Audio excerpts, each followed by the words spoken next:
स्वागत है मेरे सभी प्यारे शिक्षार्थियों का अपने YouTube चैनल भारतीय पाठशाला में। मैं फिर से हाजिर हूँ आपके लिए वही नियमित कक्षाओं के साथ अध्ययन करवाने के लिए। आप भी तैयार हो नियमित अध्ययन करने के लिए।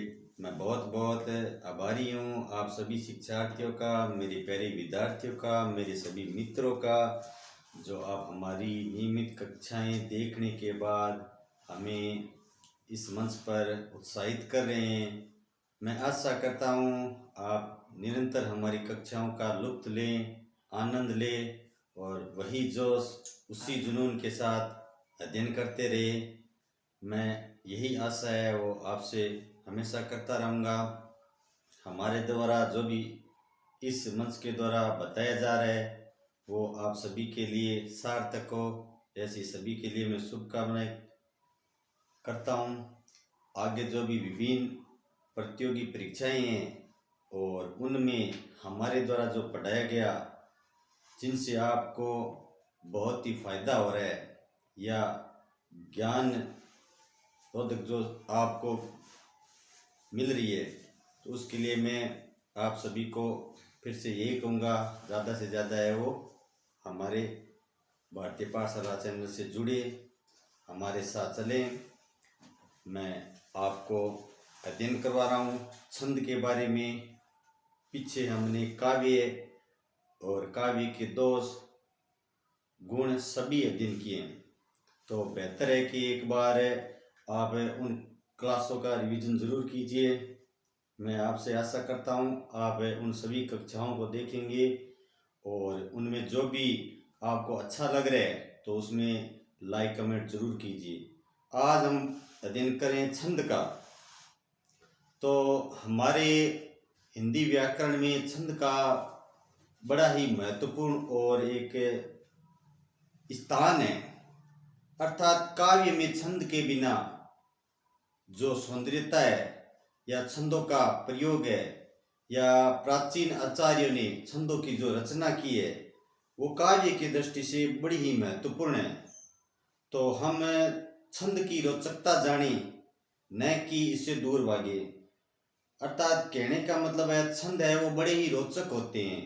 तो छंद के भी नियम होते हैं, उन नियमों का अध्ययन करने से और ज़्यादा से ज़्यादा हम इसमें रुचि लेंगे तो हम धीरे धीरे छंदों का अध्ययन करेंगे और एकदम रुचि के साथ।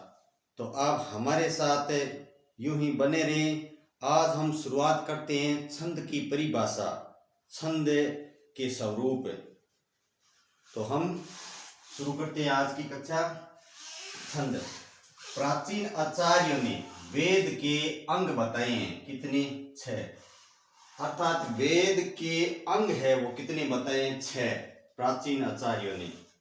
तो इनमें छंद शास्त्र की गणना की है।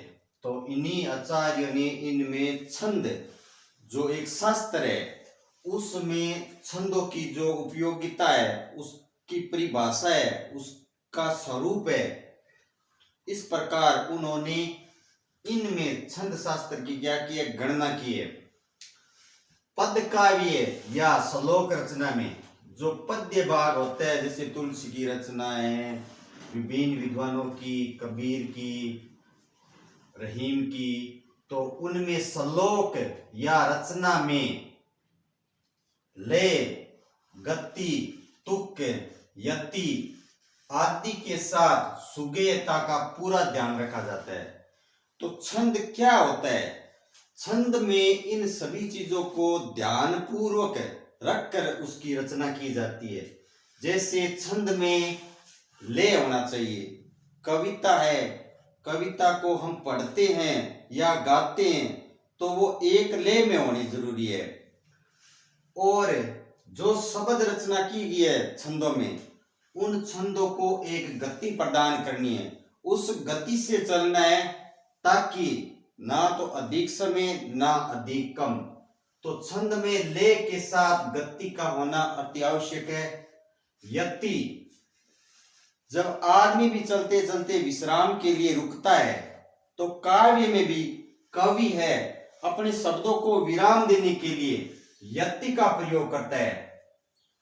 इसका, चिन्ह का, तो जो ये लगी होती है इसको यति कहते हैं। तो छंद में, काव्य में, जो कविता में विराम देने के लिए कवि इनका प्रयोग करता है। आदि, तुक, तुक वे होते हैं जिन्हें तुकांत शब्द भी कहते हैं और अतुकांत भी होते हैं।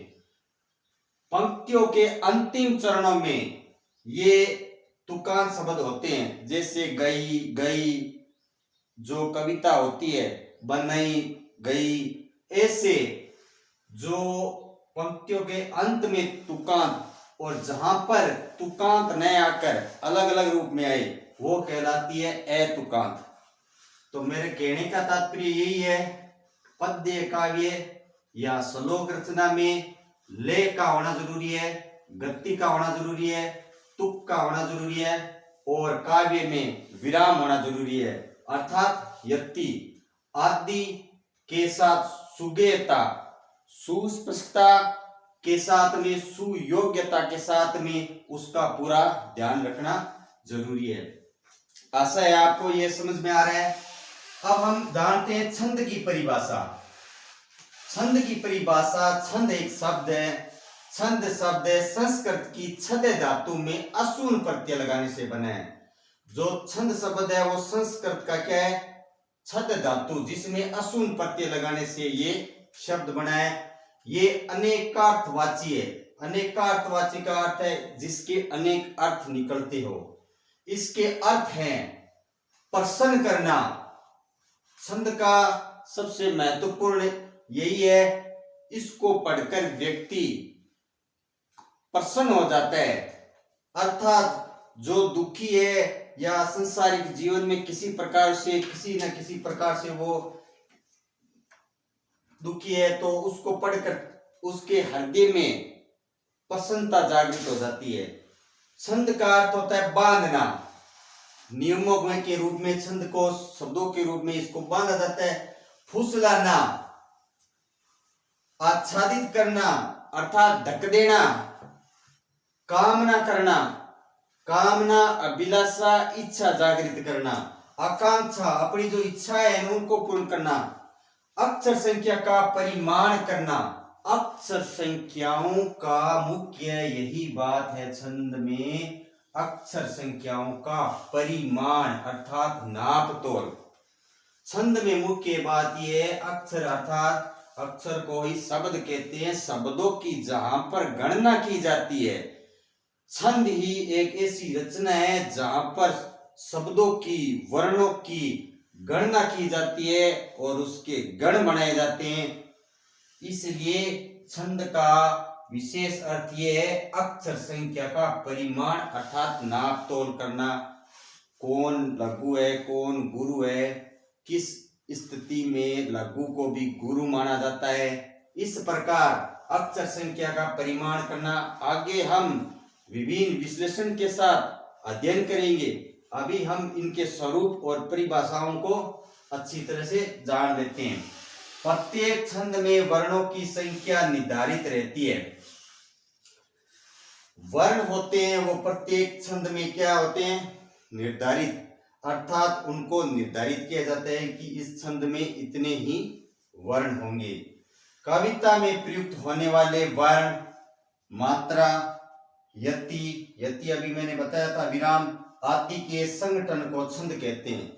कविता में जो वर्ण और मात्रा और यति आदि का जो संगठन होगा उसी को क्या कहते हैं, छंद कहते हैं।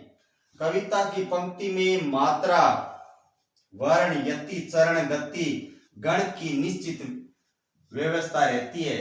इसी का नाम छंद विधान है। तो छंद विधान क्या है, अभी हमने जाना। वर्ण क्या होता है, जिसके और अधिक टुकड़े न किए जा सके। यति, विराम, चरण, चरण होता है जिसके पद होते हैं 1, 2, 3, 4, 4 का कितने, 4 चरणों का छंद है। कोई 2 चरणों का छंद होता है, कोई 6 चरणों का, उसको कहते हैं चरण छंद। गति हो गई। गण, गण होता है 3 शब्दों के निर्माण से, अर्थात 3 वर्णों के जो होता है वो गण कहलाता है। आगे हम गण के बारे में भी चर्चा करेंगे, इनकी पूर्ण परिभाषा भी जानेंगे। तो इनकी जहाँ निश्चित व्यवस्था रहती है, इसी का नाम छंद विधान है। आगे